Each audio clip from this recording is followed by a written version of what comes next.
4 anos depois, estou vendo essa multidão aqui. Glória! Que maravilha, irmãos. Deus faz coisas extraordinárias, não é verdade? Conheci o pastor Décio, eu ficava lá em casa eu e minha esposa só ouvindo louvor. Eu falei, que isso? Roberto, de onde está saindo esse louvor, Roberto? Não tem nenhuma igreja por aqui. E eu, uma vez eu andei na rua, falei, eu vou descobrir, Roberto, a gente passando esse louvor. Aí ficava andando, eu falei, pai, não sei não. Acho que está vindo ali perto do morro ali, mas não sei o que é não. Aí um dia passou um amigo nosso lá que estava, ele era evangélico, né? Ele tinha tomado um negocinho, estava meio agitado. Eu falei para ele, rapaz, você sabe onde está vindo esse louvor aí? Eu queria saber de onde está vindo. Ele falou, eu te levo lá. Aí eu falei, não, eu só queria saber onde é que é, porque o dia que eu estiver aqui, eu passo lá, dou uma paz do Senhor. Ele não, ele agarrou no meu braço, pastor, me arrastou. Eu falei, não, mas não precisa. Ele, vamos, você é pastor também, você vai conhecer ele. Pastor tem que conhecer pastor. Me arrastou, chamou, participei do culto lá e pastor naquele dia.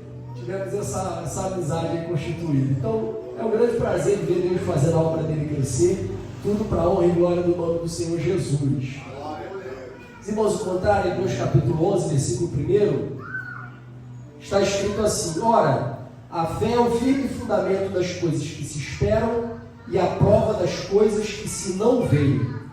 Vamos ler novamente todos juntos, irmãos, no 3. Deixa eu ver se a tradução de vocês estiverem diferente. Bom, vamos ler essa tradução aqui mesmo.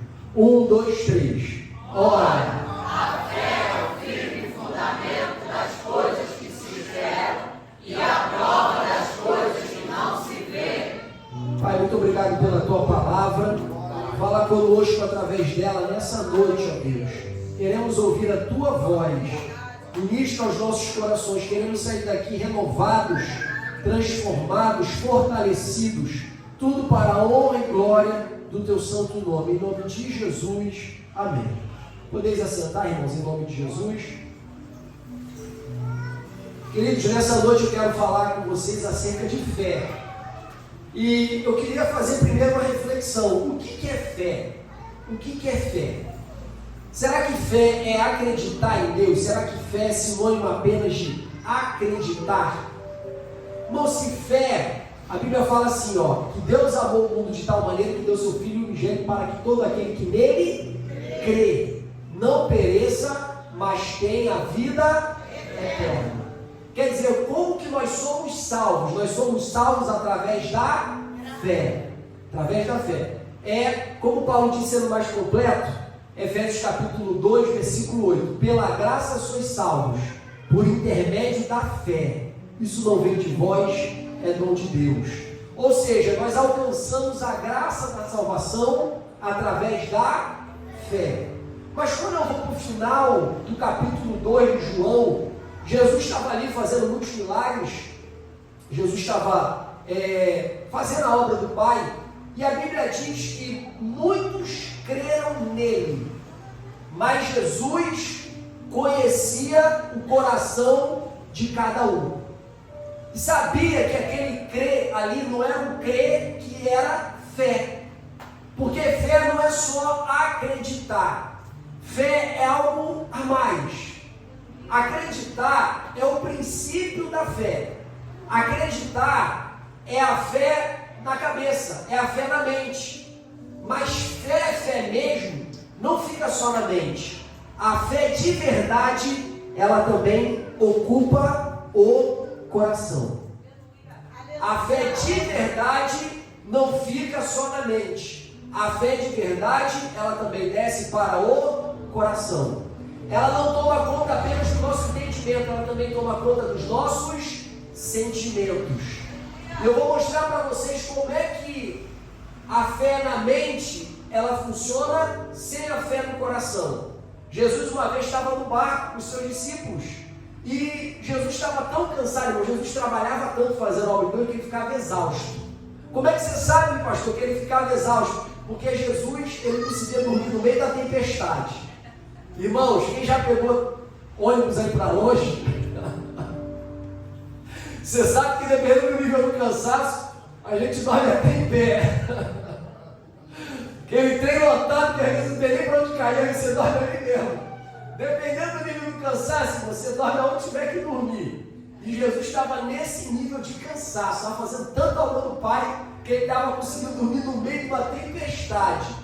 E Jesus não estava no Titanic não, irmão. Jesus estava num barco relativamente pequeno.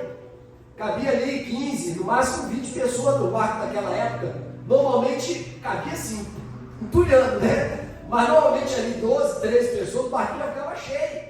E Jesus conseguiu dormir num barco desse, no meio da tempestade, sacudindo para lá e para cá, com vento, com chuva, porque ele estava cansado. E aí, no momento que Jesus está ali dormindo, no cansaço da labuta, do trabalho da obra de Deus, de repente os discípulos começaram a ver que a tempestade estava ficando tão forte, que eles acordaram o mestre e falaram: mestre, não se te dá, o senhor não está preocupado que a gente está quase morrendo? Aí Jesus então acorda, Jesus fala para o vento: vento, para. Tempestade, cessa. Para tudo. E a Bíblia fala que imediatamente o vento cessou, a tempestade parou. Aleluia. E olha que interessante, né, irmãos? Com o olhar dos discípulos, aquela tempestade é a tempestade que decretava o ponto final da vida deles. Para Jesus, aquilo ali era só uma vírgula para trazer experiência, para prepará-lo para novas histórias. Então aqueles homens ficaram desesperados: o Senhor não está preocupado que a gente está perecendo? Porque na mente deles, aquela tempestade ali era para a morte, era para o fim. Mas para Jesus, era apenas mais um dia normal. Mais um dia normal. Mais um dia qualquer. Por quê? Aí ele fala para os discípulos: homens de pequena fé, até quando vou estar no meio de vós? Por que Jesus falou que eles tinham pequena fé, irmãos?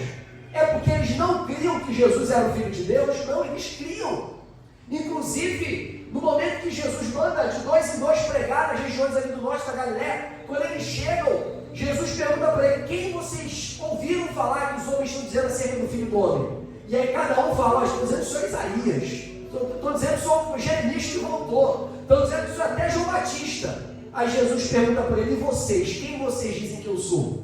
Aí o porta-voz do grupo mais ousado falou: tu és o Cristo, o Filho do Deus vivo. O Cristo, o descendente de Davi. A palavra Christos é a palavra grega Messias, que é ungido. E que era o ungido do Senhor, o rei de Israel. Então chamar alguém de Cristo, chamar alguém de Messias, era dizer: é o descendente de Davi prometido, que veio para reinar. Ele então, meus irmãos, ele não tinha cavalo branco, ele não tinha coroa, ele não tinha cetro, ele não tinha espada de um rei guerreiro, mas ele era o rei. Ele não tinha aparência de rei, mas ele era o rei. Ele não morava em palácio de rei, mas ele era o rei. Para todo mundo, ele era profeta, ele era curandeiro, ele era quem dava bênção, quem dava vitória. Mas para quem estava com ele no dia a dia, ele era o rei, o Filho de Deus prometido. Então eles criam em Jesus, é claro que criam. Eles criam que Jesus era o Filho de Deus, é claro que criam. Eles criam que Jesus era o descendente de Davi, que veio para reinar sobre Israel, é claro que criam. Mas eles acreditavam aqui. Eles não acreditavam aqui. Estava dominado na mente, mas não estava dominado no coração. E qual é a diferença? Como é que eu descubro se a fé está só na mente e não está no coração? Quando eu não tenho confiança. Quando domina a minha mente, eu tenho convicção. Quando domina meu coração, eu tenho confiança. Aleluia. Eu consigo descansar. Louvado seja o nome do Senhor. A palavra de Deus diz assim: não andeis ansiosos, nem preocupados por coisa alguma. Antes façam as vossas petições conhecidas diante do trono da graça de Deus. Aleluia. Apresenteis as vossas petições com toda oração e súplica, com ações de graças, e a paz de Deus, que excede todo entendimento, tomará conta dos vossos corações e dos vossos sentimentos em Cristo Jesus. Ou seja, quando eu ando ansioso e preocupado, é porque a paz de Deus, que vem com a confiança, ainda não tomou conta do meu coração. Aleluia. A fé ainda está na mente, mas ainda não está no sentimento, ainda não tomou conta do sentimento. Então, irmãos, eu quero em primeiro lugar diferenciar acreditar de ter fé. Acreditar está só na mente. Ter fé é estar na mente e está no coração, está dominado também como sentimento e se expressa em confiança. Por isso que Jesus fala para os discípulos no episódio do barco: homens de pequena fé. Por quê? Como é que vocês imaginaram que o barco, que o Messias, o Filho do Deus vivo, o Todo-Poderoso está? Como é que vocês imaginaram que esse barco iria afundar? Como é que vocês foram capazes de imaginar que o barco do Filho de Deus vai afundar por causa de uma tempestadezinha? Como é que vocês cogitaram uma coisa dessa? Por isso que eles eram homens de pequena fé. E aqui, irmãos, eu quero falar sobre características da fé genuína. Existe uma medida de fé, que é a pequena fé. Eu quero falar da fé genuína. A fé que é o padrão bíblico para a nossa vida. E é claro, de repente, eu e você, ao ouvir essa pregação, possamos de repente identificar: eu acho que a minha fé ainda não está nesse nível, mas no final eu tenho uma palavra de ânimo para você. Em primeiro lugar, fé é convicção, não é um mero acreditar no sentido superficial. A Bíblia fala em Hebreus capítulo 11 ainda, que nós lemos, só que no versículo 6, diz assim: sem fé é impossível agradar a Deus. E por quê? Porque é impossível que alguém se aproxime de Deus sem crer que Ele existe e que Ele é galardoador daqueles que o buscam. Aleluia. Deus tem recompensa para a minha vida. Deus tem presente para a tua vida. Deus tem algo de bom para você. Deus tem algo de maravilhoso para você. Quando você entrega a tua vida para Jesus, você vê um pai. Você não é mais órfão. Você não é largado. Você não é esquecido. Você tem um pai que te ama, que Ele pode pelejar pelas suas causas.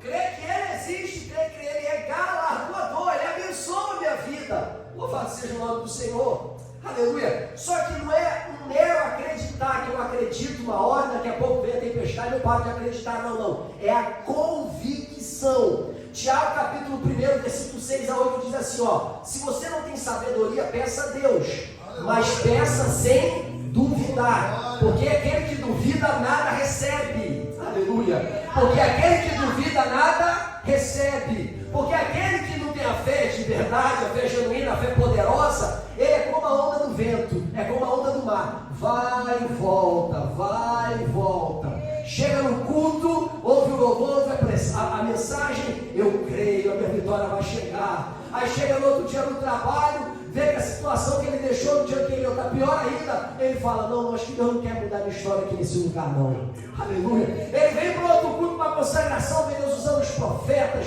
vê Deus movendo as águas, aí ele pensa: oh, acho que minha vitória está chegando. Ele chega em casa, a tribulação está lá do mesmo jeito, aí ele pensa: não, acho que isso aí é para mim não, acho que Deus quer outra coisa para a minha vida. Tem hora que ele acredita, tem hora que ele não acredita. Por quê? Porque o acreditar dele ainda não se converteu em convicção.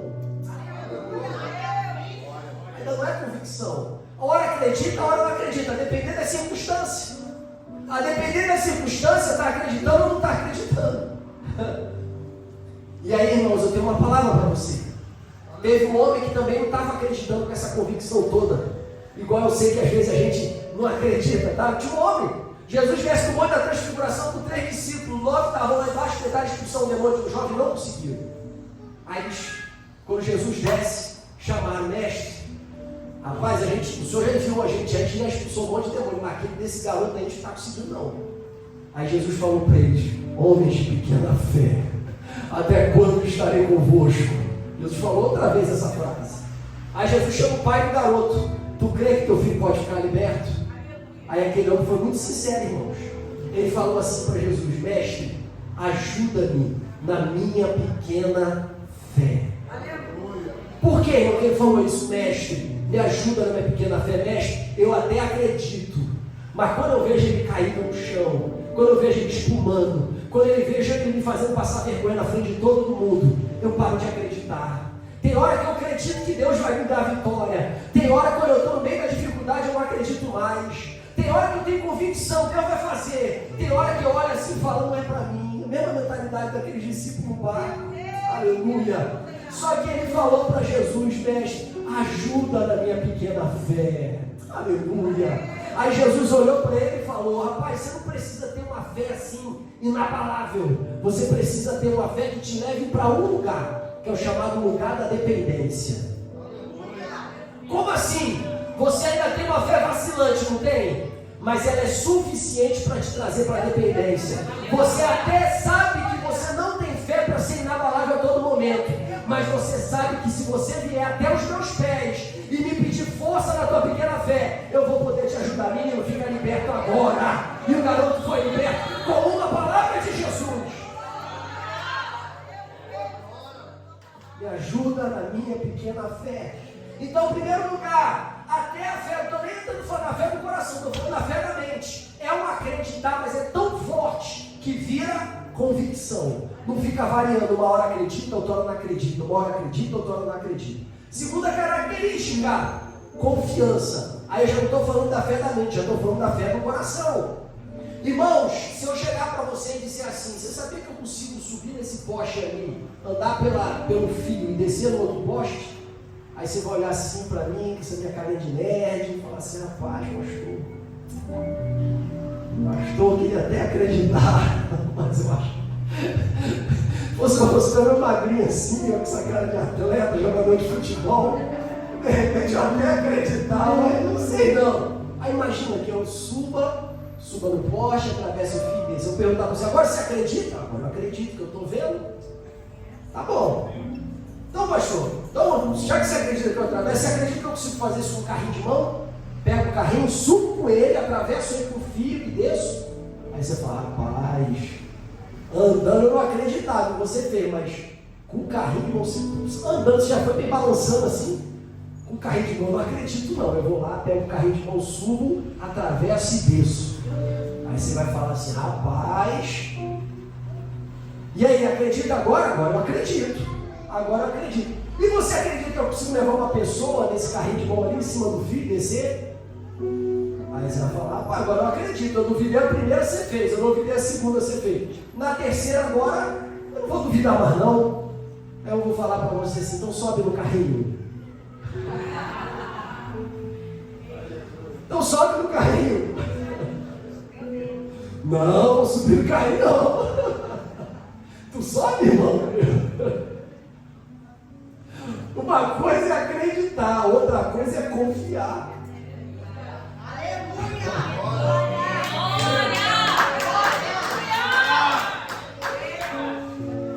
Quem é que crê que Jesus faz milagre? Quem é que confia que Ele vai fazer na tua vida? Ao ponto de ser inabalável. Os que confiam no Senhor são como os montes de Sião. Não se abalam, mas permanecem para sempre. Aleluia. Inabaláveis. Senhor, derrama um som de fortaleza na vida da tua igreja. Sede firmes, constantes, sempre abundantes. Derrama um som de fortaleza na vida da tua igreja, para que sejam inabaláveis no momento da dificuldade. Aleluia. Inabaláveis. Aleluia. Inabaláveis. Davi é inabalável, irmão, sabia? Como é que você sabe, pastor, que ele é inabalável? Ele cria na mente e cria no coração. Tinha fé na mente e fé no coração. Por que, irmão? O coração você não tem, é diferente da mente. Na mente você ou acredita ou não acredita. No coração a confiança ela é desenvolvida. Ela é desenvolvida. Não é tudo ou nada. Ou a pessoa acredita que Deus existe ou ela não acredita. Tem como ser, eu creio mais ou menos que Deus existe? Tem como?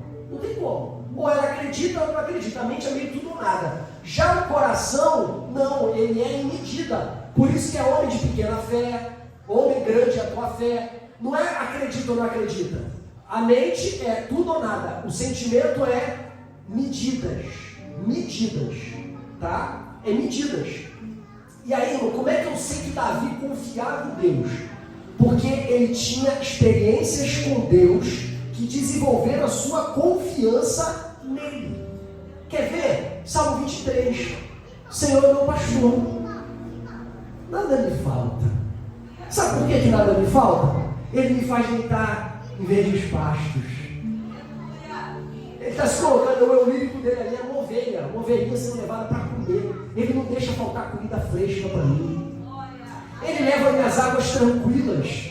A ovelha é meio medrosa, se botar ela em água muito agitada, ela não bebe água. Então Deus, ele é um pastor tão cuidadoso que ele leva as águas tranquilas. Refrigera minha alma.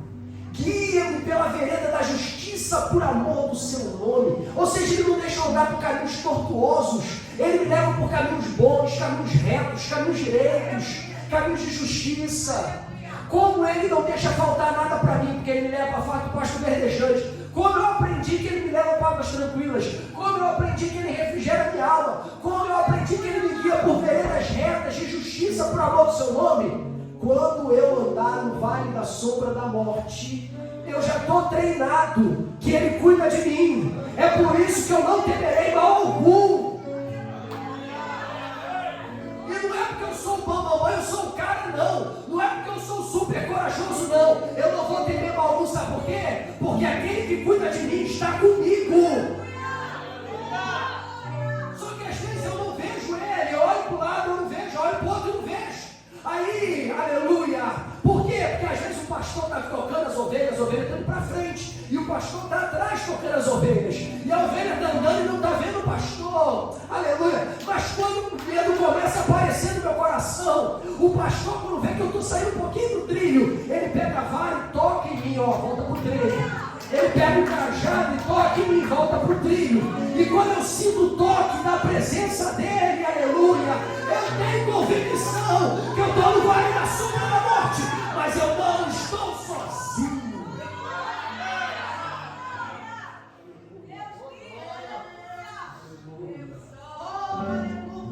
Aleluia. É por isso que eu não temo quando eu estou no vale da sombra da morte. Porque eu sei que tu estás comigo, aleluia. Mas eu não estou vendo, mas eu sinto a sua presença. Mas eu não estou enxergando, mas eu sinto a sua presença. Mas eu não estou contemplando, mas eu sinto a sua presença.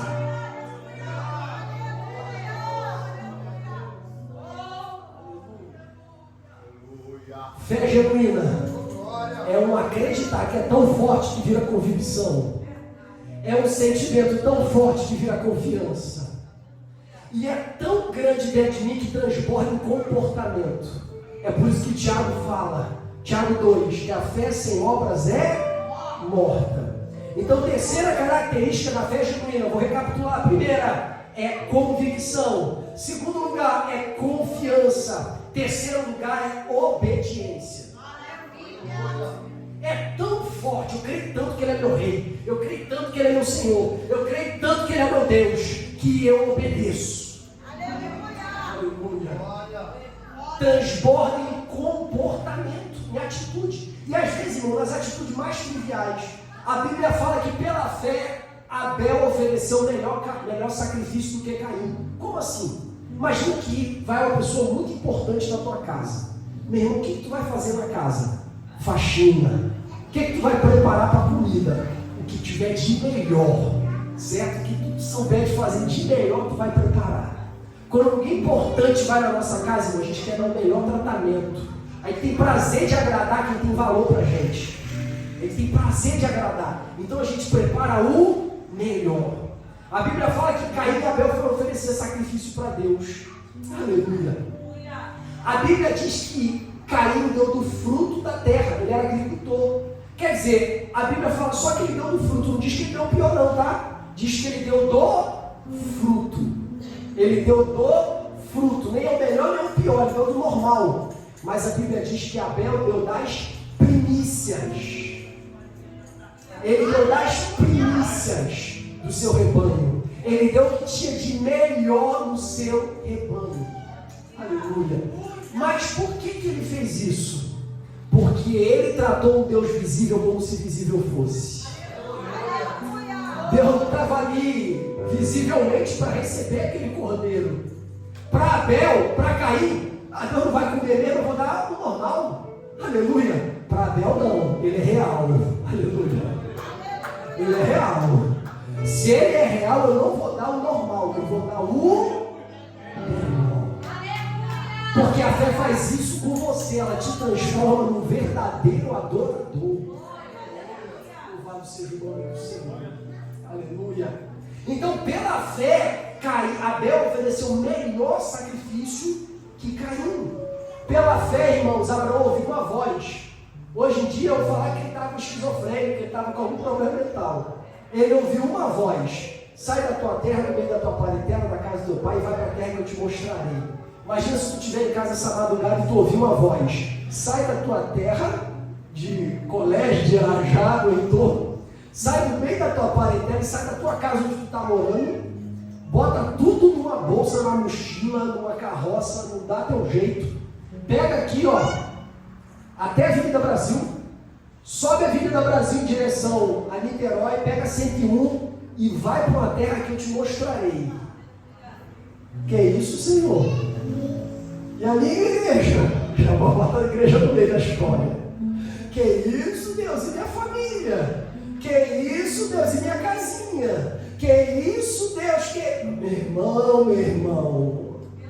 Mas quem tem fé, irmão, é diferente. Aleluia. Quem tem fé é diferente. O camarada juntou lá os meia dúzia de trapo que ele tinha, que não era pouco, porque ele era rico, juntou tudo, colocou não sei aonde na carroça, não sei o que, pegou tudo que ele tinha e foi para um lugar que ele nem sabia. Aleluia. Pela fé, irmãos, a gente obedece, mesmo sem entender. A gente obedece mesmo sem compreender. A gente obedece mesmo sem apurar-se, sem absorver a lógica. Por quê? Porque a gente não anda por vista, a gente anda por fé. Louvado seja o nome do Senhor, aleluia.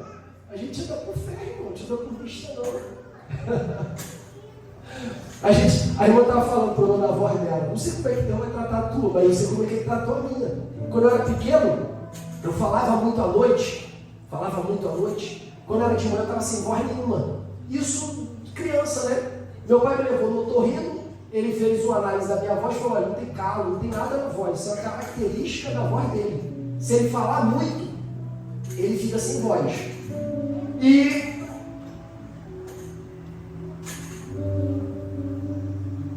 de acordo com o diagnóstico médico, era uma característica da minha voz. E fui para casa, passou uns anos, teve uma época que eu estava dirigindo uma consagração, e a consagração começava às 9 e era para terminar às 11, mas só terminava meio-dia e meia, 1 hora. Aí eu dirigia, tinha uma líder, eu era o segundo, quando ela saiu eu fiquei a assumir, só que era o seguinte, irmão, o povo só chegava a 10. E aí de 9 às 10 era indo. E quando dava 10 e meia, cadê a voz? Só que acabava meio-dia. Dava 11 horas, eu já estava lá me esgoelando, não aguentava mais falar.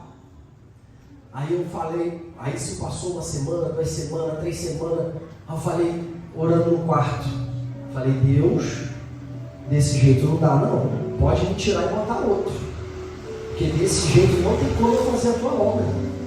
Como é que eu vou fazer a tua obra desse jeito? Quando dá 10 e meia da manhã não tem mais voz. Depois fico me esgoelando lá, horrível, ficou horrível. Como é que eu vou fazer desse jeito? E aí, irmão, orei ao Senhor, falei com Deus no meu quarto. Daqui a pouco estava orando com um grupo de amigos da consagração. Essa irmã que era a primeira dirigente, estava um período afastada, veio. E aí, pastor, ela falou: Jefferson, estou vendo você orar no seu quarto. Eu nunca entrei lá, mas tem 2 camas, na época eu era solteiro. O meu irmão orava junto com a gente também, então eram 2 quartos, 2 camas. Estou vendo um armário planejado, uma escrivania, mas essa escrivania você não senta nela. De fato, eu nunca estudava na escrivania, que era de cara para a parede, eu ficava entediado de ficar de cara para a parede. E eu estou vendo você orando, você não está ajoelhado, você não está deitado, você não está sentado, você está andando. E eu vejo você falando assim com Deus: Senhor, se o Senhor não tocar na minha garganta, eu não posso mais fazer a tua obra da maneira como eu estou fazendo. Assim diz o Senhor: estou eu tocando na tua garganta nessa noite. Aí chegou no próximo sábado, dirigi a consagração, até meio-dia e meia, 1 hora. A voz estava lá. No outro sábado a voz estava lá. No outro sábado a voz estava lá. No outro sábado a voz estava lá. Hoje às vezes eu dou aula escola, sou professor durante o sábado, aula o dia inteiro. Quando dá 5 horas da tarde, irmãos, às vezes eu grito muito, vem coxinha cheia de sangue na garganta, mas a voz não acaba. Aleluia.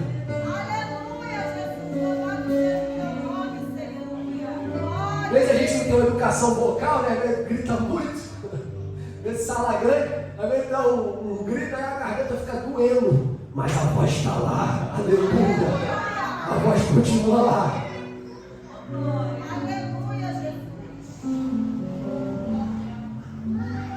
Por que, irmãos?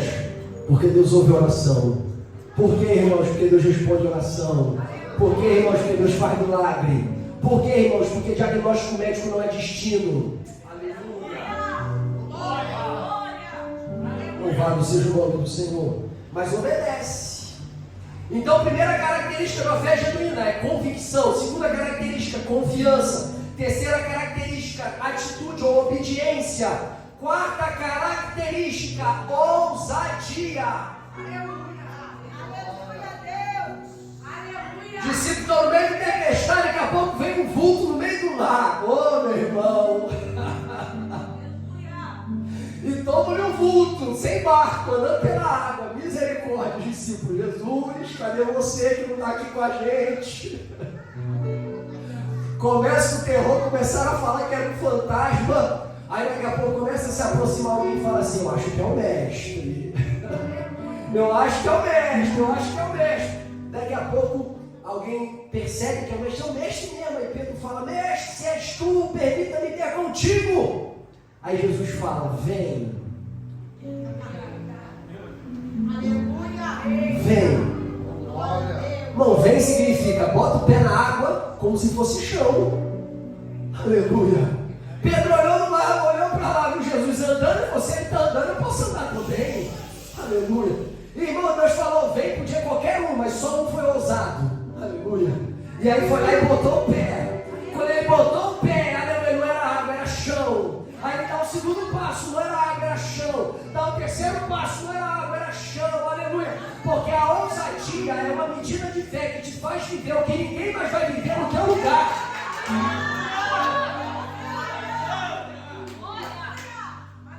A ousadia revela uma medida de fé que te dá acesso a viver experiências que ninguém mais vai viver, porque não tem fé nessa mesma medida. Ousado, meu irmão, colocou o pé. Ah, mas a fé dele não era inabalável, não era mesmo não. Porque ele teve fé para ter ousadia, mas quando o vento balançou, que veio a onda, imagina que está lá igual a prancha de surf, certo? Veio a onda, ele deu uma balançada, a fé foi embora. Por quê? Porque ele tinha ousadia, ele acreditava, mas ele não tinha convicção, não era inabalável. Ainda estava em treinamento. Eu sei que tem gente aqui que está em treinamento também. Aleluia. E quando terminar teu treinamento, até tua sombra vai curar no meio da rua.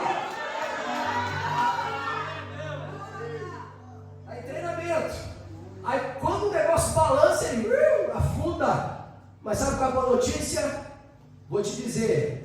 Jesus estava lá para segurar no ombro. Alguém pensa assim: a Pedro era um Coca-Cola, né? Só tinha pressão. Quando veio a dificuldade, ele naufragava, é verdade. Mas ele foi andando na água e voltou andando na água. Na ida ele foi pela fé em Jesus. Na volta ele veio de mão dada com Jesus. Ele foi andando e voltou andando. Por quê? Porque a fé deu para ele ousadia para viver o extraordinário.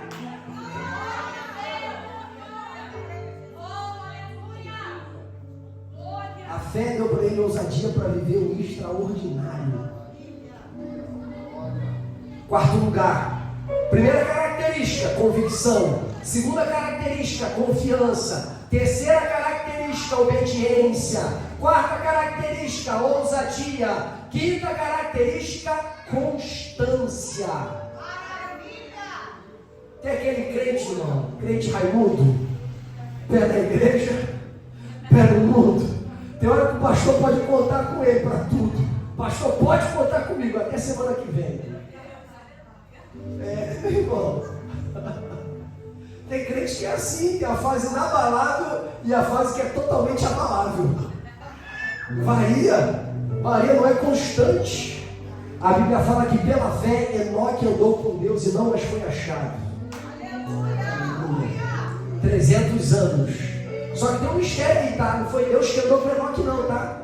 Tem muito crente que acorda de manhã, Senhor, vai comigo, Senhor, manda os teus anjos, acampa ao seu redor, Senhor, toma aqui a direção desse carro, Senhor, coloca os teus anjos por trás, pela frente, por diante, cobre com o teu sangue. Ele quer que Jesus ande com ele. Só que não foi Deus que andou com Enoque, foi Enoque que andou com Deus.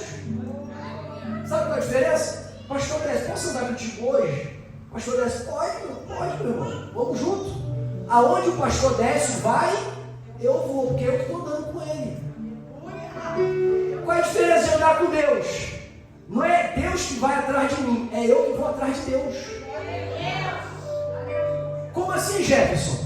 A oração de Enoque de manhã era: Senhor, aonde o Senhor quer ir hoje? Quem o Senhor quer evangelizar hoje? Quem o Senhor quer curar hoje? Quem o Senhor quer libertar hoje? Aonde a tua presença estará hoje? Eu quero estar onde o Senhor está. Eu já tive experiência dessa com Deus, irmão. Já tive uma experiência, é bom. Tinha uma amiga nossa, que na época a gente morava em Santa Cruz, agora eu voltei para Santa Cruz, né? Que é que a gente veio morar aqui em Irajá, na Major Medeiros. Ela tinha uma amiga que ela estava morando em Campo Grande, a amiga dela era aqui do meio. A amiga dela foi criada na presença do Senhor, se afastou, depois teve um câncer, tirou o estômago, ficou fazendo quimioterapia, estava muito fraca de saúde. E aí estava ali fraquinha de saúde, aí essa nossa amiga em comum falou: Jefinho, vai lá com a Robertinha, vai lá na casa dela, evangeliza ela, Jefinho, foi criada na igreja com a gente e tal, tá se chutando. Eu falei: eu vou. Aí fomos lá da primeira vez, irmão, você tem que andar, tem que ser guiado por Deus, irmão, não é deixar você querer guiar ou não.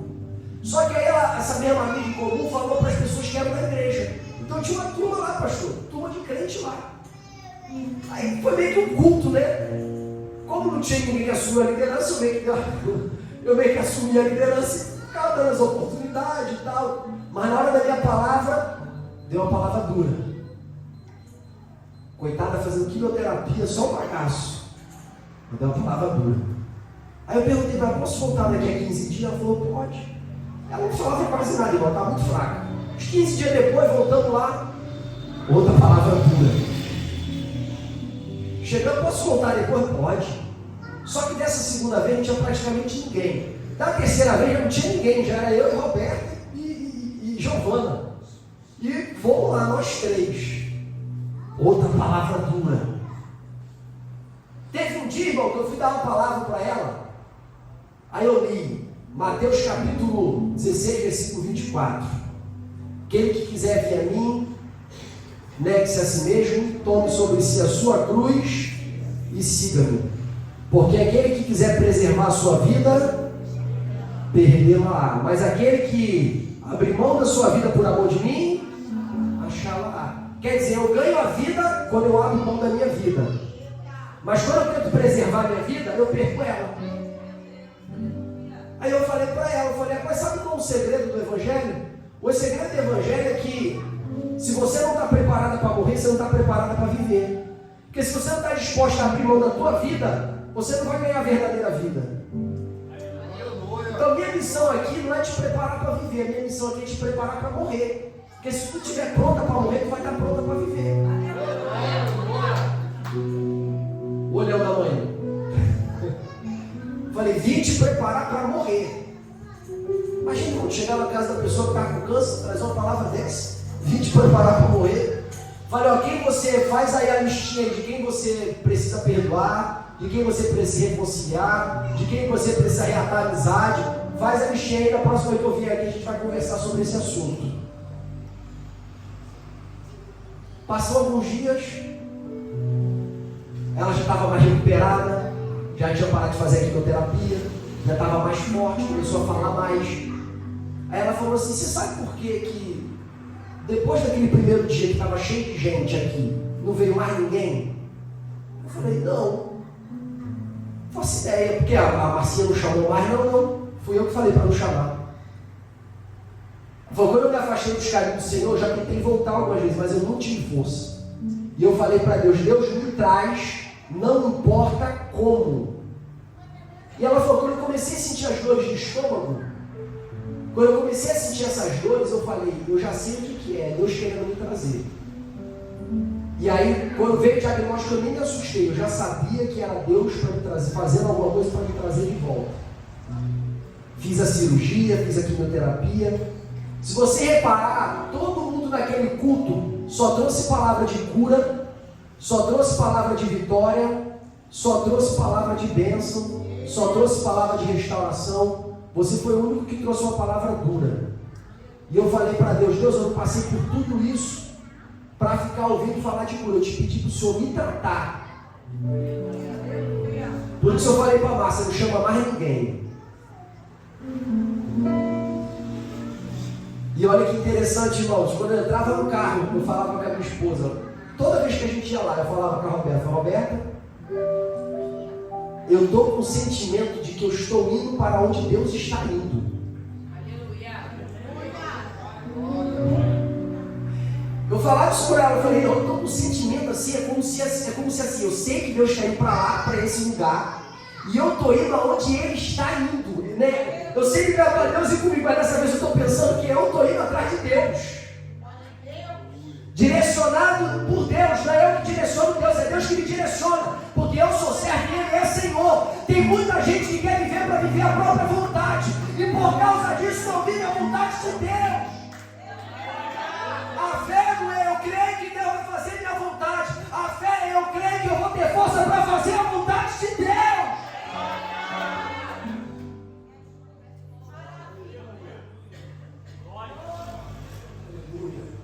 Moral da história, voltou para Jesus, foi congregar com a gente, depois assumimos uma congregação, foi congregar com a gente. Durante a pandemia, comecei a falar lá de campanha do quilo, falei, irmão, era dentro da favela do Urubu, falei, irmão, tem que trazer comida aqui, vai aparecer gente aqui precisando, vai aparecer gente aqui desempregada, e falei, aquela mensagem tocou no coração dela, ela caladinha falou com as amigas do culto, que era professora, diretora de escola, fizeram arrecadação. A nossa igreja durante toda a pandemia distribuiu em média, acho que foi o que eu apertei aqui. Distribuiu em média, às vezes mais, às vezes pouquinha coisa menos, cerca de 100 cestas básicas por mês lá no Morro do Urubu. Pela arrecadação da igreja, pastor, dava 2 ou 3 cestas básicas. Pela arrecadação que ela trouxe de fora, aproximadamente 100. Aleluia. Louvado seja o nome do Senhor. Para de querer que Deus ande atrás de você. Começa a perguntar a Deus para onde o Senhor está indo, que eu quero ir. Como diz o louvor, me envolve na tua história, minha vida para a tua glória. O que Deus anda fazendo, irmãos? Aleluia. E outra coisa, não é eu vou hoje e amanhã eu não faço a minha vontade, não. É firmes e constantes, sempre abundantes na obra do Senhor, porque o nosso trabalho não é vão no Senhor. Louvado seja o nome de Deus, aleluia. Vamos repetir aqui, irmãos, se você memorizou, características de uma fé genuína. Número 1, convicção. Repita comigo, 1, convicção. Eu falo e você repete. 2, confiança. 2, 3, obediência. 3, 4, ousadia. 4, 5, constância. 5, essas são as 5 características que eu encontro na Bíblia de uma fé genuína, vibrante, forte. Aleluia. E quando eu tenho uma fé dessa, meu irmão, só Deus me para, mais ninguém. Por quê? Porque a fé é o firme fundamento das coisas que eu não vi. Por que é o firme fundamento? A palavra firme fundamento no grego é substância. É algo que é tão forte que eu sinto como se fosse alguma coisa aqui dentro. Aleluia. É o firme fundamento das coisas que não vimos. E a certeza, em outra tradução, é a certeza das coisas que esperamos. Por que é substância? Porque é tão forte aqui dentro, é um sentimento de confiança tão forte que é como se fosse um bloco de concreto. Aleluia. Como se fosse um bloco de concreto, um pilar de uma ponte.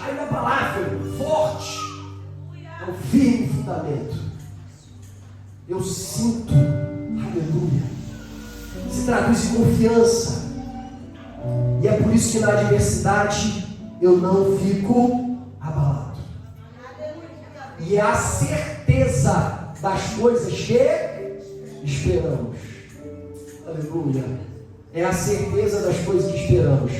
Eu quero aproveitar o gancho dessa palavra e liberar uma palavra profética para a tua vida. Aleluia. Paulo, quando chegou em Damasco, fica com a mão levantada, você que levantou para perceber, fica com a mão levantada. Paulo, quando chegou em Damasco, ele era um perseguidor. Aos olhos dos homens, aos olhos de Deus, ele não era perseguidor.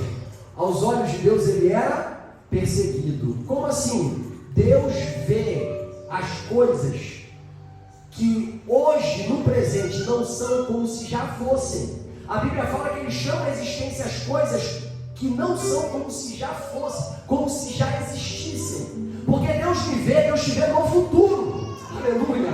Deus me vê, Deus te vê no futuro. Então quando Paulo fala para Ananias, Ananias vai orar por Paulo. Ele fala, mas é um homem perseguidor. Não, Ananias. Ele vai descobrir o quanto ele há de padecer pelo meu nome. O que Deus está falando para Ananias? Ananias, você está vendo perseguidor, mas eu já estou vendo perseguido. Você está vendo um homem que persegue e mata. Eu estou vendo um homem que persegue, mas não para matar, mas sim para salvar e restaurar. Aleluia. Agora recebe a palavra que Deus preparou para você nessa noite. Louvado seja o nome do Senhor. Para de olhar para essa pessoa na tua casa, na tua parentela, na tua família, como ela está agora. Passa a olhar pelos olhos da fé e contemplar não o que ela é, mas o que ela será. Aleluia. Passa a tratar ela como se ela já fosse. Traga a existência, o futuro dela para o presente, através da tua fé, que você vai ver o que Deus há de fazer através da sua convicção. Aleluia. Você vai ver. Louvado seja o nome do Senhor. Louvado seja o nome do Senhor. Eu agradeço, meus irmãos, essa linda oportunidade. Obrigado pelo convite, pastor. Que Deus abençoe a sua igreja em nome de Jesus. Amém.